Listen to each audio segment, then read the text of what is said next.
Hello friends, Bangla test চ্যানেলে আপনাদের সবাইকে স্বাগত জানাই। আজকে আমি একটা নতুন রেসিপি নিয়ে এসেছি, যেটা হলো বিকেলের চা কিংবা কফির সাথে স্ন্যাক্স। এখানে আমি 2 কাপের মতন মটরশুঁটি ধুয়ে রেখেছিলাম। প্রথম আমি একটা বাটিতে মটরশুঁটিগুলি বসিয়ে দেব ইন্ডাকশনে সেদ্ধ হওয়ার জন্যে। এই যে জলে মেটে আমি ছেড়ে দিলাম মটরশুঁটিগুলি। এখন আন্দাজ করে একটু লবণ দিয়ে দেব, যাতে তাড়াতাড়ি সিদ্ধ হয়ে যাবে। আর মটরশুঁটি যে কালারটা, গ্রিন কালারটা, ওটা খুব ভালো করে ফুটে আসবে। সিদ্ধ করার সময় একটু লবণ দিয়ে দিলে গ্রিন কালারটা নষ্ট হয় না। এই যে ইন্ডাকশন আমি চালু করে দিয়েছি, এখন এর মধ্যে এটা সেদ্ধ হয়ে যাবে। এটা বিকেলের খুব ভালো একটা স্ন্যাক্স। বাড়িতে কেউ এসে গেলে হঠাৎ তাড়াতাড়ি করে এটা তৈরি হয়ে যায়, চটপট তৈরি হয়ে যায়। এখানে আমি 1 কাপ সুজি নিয়েছি। 1 কাপ সুজি দিয়েই এই রেসিপিটা তৈরি হবে। এই যে মটরশুঁটিটা আমার সেদ্ধ হয়ে গেছে। এই দেখুন গ্রিন কালার, দেখেছেন কি সুন্দর গ্রিন দেখা যাচ্ছে মটরশুঁটিগুলি।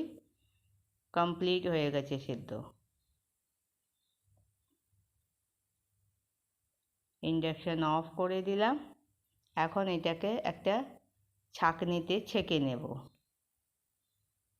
এই যে মটরশুঁটি জলটা ছেঁকে নিচ্ছি। এখন এটা এর মধ্যে রাখা থাকবে। এটাকে ঠান্ডা হওয়ার জন্য রেখে দেব। এদিকে আমি একটা চাটনি তৈরি করে নিচ্ছি। ধনে পাতা আর এই যে কাঁচা লঙ্কা, রসুন, কয়েকটা রসুন দিয়েছি, চারটা কোয়া আছে রসুনের। আর এই 1 বাটি দই, 10 টাকার যে ডিব্বা আছে কৌটো, নমস্তে ইন্ডিয়া, সেই 1 বাটি পুরো দই দিয়ে দিলাম। তারপরে আন্দাজ করে লবণ দিচ্ছি।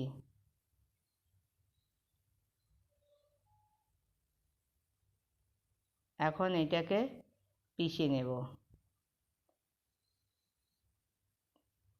একদম মিহি করে পিষা হয়ে গেছে। এই দেখুন চাটনি আমার তৈরি হয়ে গেছে।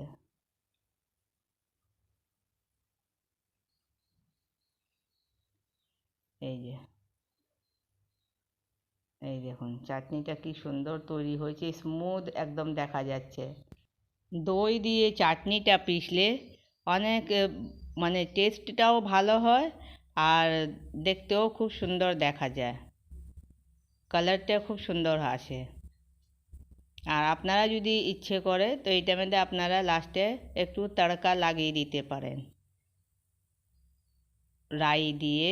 আর না হলে তড়কা না লাগালেও ধনে পাতার সাথে একটু পুদিনা পাতা দিয়ে পিষলে একটু ভালো অন্যরকম হয়।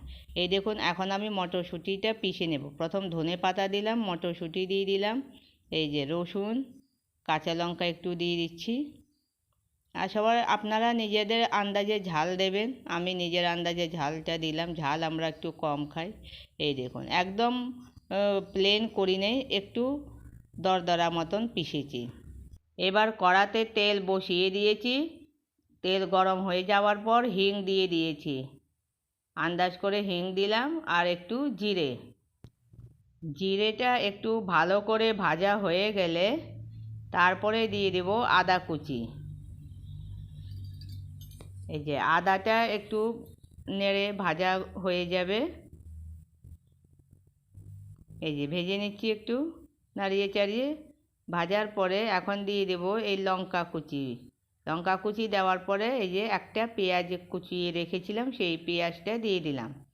এখন এটাকে লো টু মিডিয়াম ফ্লেমে পেঁয়াজটাকে একটু ভেজে নেব, বেশি লাল করব না। বন্ধুরা দেখুন আমার এখানে পেঁয়াজটা বেশ ভালো ভাজা হয়ে গেছে। এখন আমি এটা মধ্যে আন্দাজ করে একটু হলুদ দিয়ে দেব। হলুদ দিয়ে তারপরে আরেকটু নাড়াচাড়া করে নেব, যাতে হলুদের কাঁচা গন্ধটা চলে যাক। হলুদের কাঁচা গন্ধটা চলে যাওয়ার পরে আমি এখানে দিচ্ছি আধা চামচের বেশি একটু ধনে গুঁড়ো, তারপরে আন্দাজ করে লবণটা দেওয়ার পরে একটু ভালো করে কষিয়ে নিলাম। নেওয়ার পরে ওই আমচুর পাউডার দিচ্ছি, শুকনো আমের পাউডার যে পাওয়া যায়, আমচুর পাউডার বলে, ওইটা দিয়ে দিলাম 1 চামচের মতন। একটু টক টক হবে, ভালো লাগবে খেতে। মশলাটা ভালো করে কষিয়ে নিচ্ছি। ভালো করে কষিয়ে নেওয়ার পরে 1 চামচ, বড় 1 চামচ বেসন দিয়ে দিলাম। এখন বেসনটাকে ভালো করে ভেজে নেব। বেসনের কাঁচা গন্ধটা একদম চলে যাবে, তখন বেসনটা ভাজা হয়ে যাবে ভালো করে। এখন দিয়ে দিলাম ওই মটরশুঁটি যে বেটে রেখেছিলাম সেটা।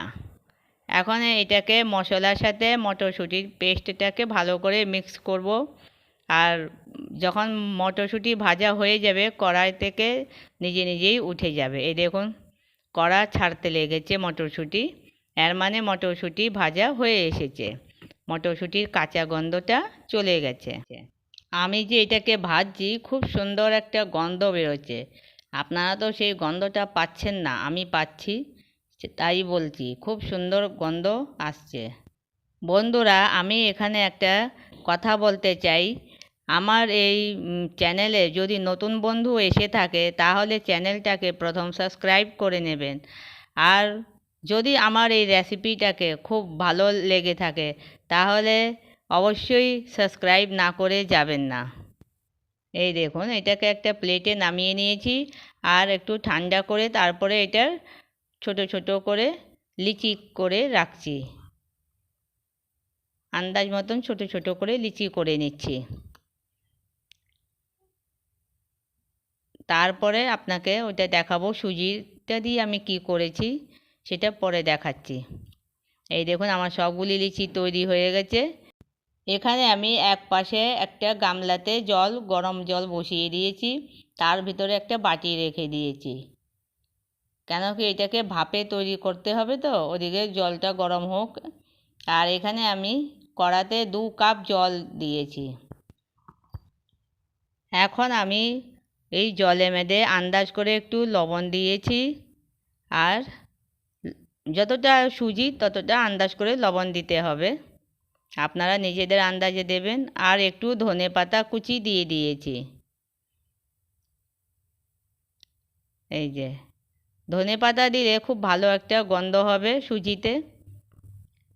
জলটা গরম হয়ে গেছে, এখন সুজিটা আমি ছেড়ে দিয়েছি আর নাড়াতে যাচ্ছি।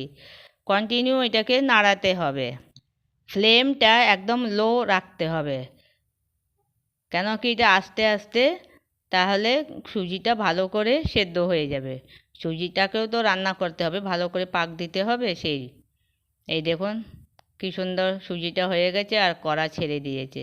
এখন এটাকে রেখে দেবো, একটু ঠান্ডা হবে, ঢেকে রেখে দেবো 5-10 মিনিটের জন্যে।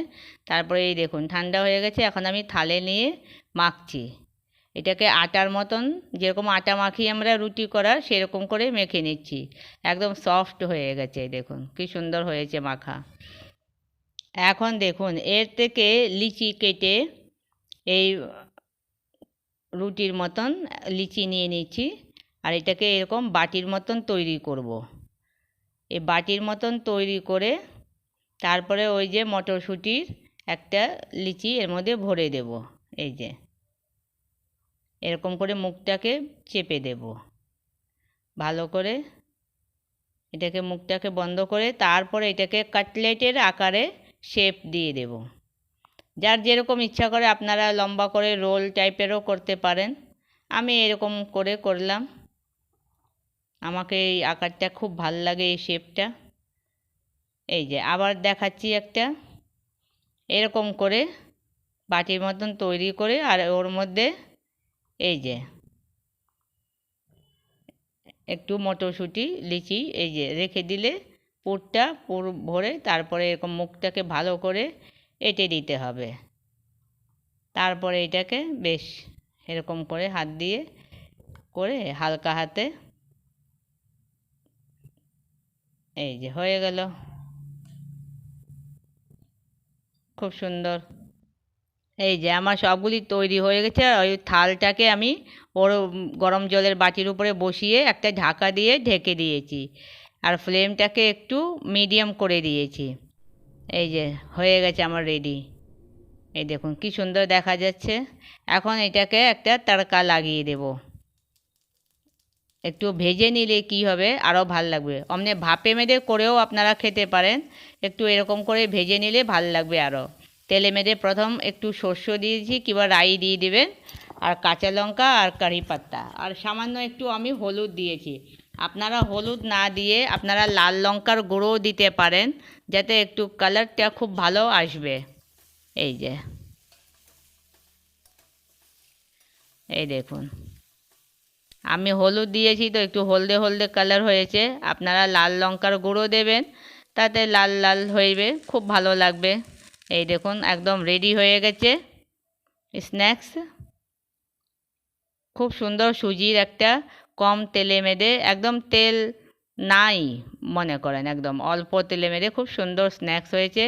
বিকেলের চটপট তৈরি হয়ে যায়, আর চার সাথে এই স্ন্যাক্সটা খুব ভালো আড্ডা জমে যাবে।